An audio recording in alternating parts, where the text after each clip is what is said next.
The very first thing is our kids, they lose confidence in themselves. They have absolutely no confidence because what you do is when you tell a child that I want you to become like that, or this, have you seen this child and so forth, in essence, in other words, what you're saying to your child is that you are a loser. That's what you're telling your child, that you are the loser. I respect what this child does and that child does, but you, in my opinion, are a loser because you cannot do the same thing what that child does. That destroys the confidence of a child. The second thing that happens within our children is it creates jealousy in their hearts for that person. So when you keep on saying that this child, that child, that child, that child, next time that child's walking around the masjid, your child's going to want to go attack that child.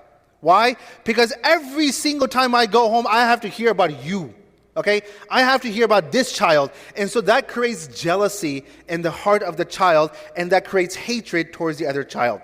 The third thing it does is it changes the mind frame of the child, that the goal now of life is no longer to get better. The goal of life is not to aspire. The goal of life is not to get better and better, to have a better career and so forth. The goal is to just defeat this child.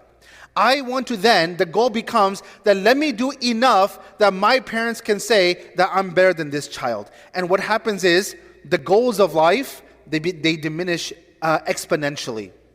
What that child could achieve in life, now you have minimized their potential for the future. Now for the future, their goal is just to overcome that one person and to defeat that one person.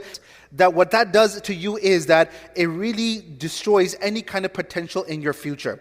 And finally, what that does in a child is it creates a withdrawal. You know, our kids are such that when you keep on comparing them to others and so forth, and you compare them to one child, and then they start working hard, and now they're better than that child. But then you're going to compare them to another child, and another child, and another child. What that does is they end up saying that I am no good for my own parents.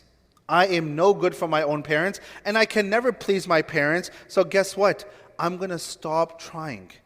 I quit. This is a very common thing that many of the kids, they say, I quit. I can't take this anymore because I can never make my parents happy, because my parents are always showing that I am the loser and there's someone who's better than me.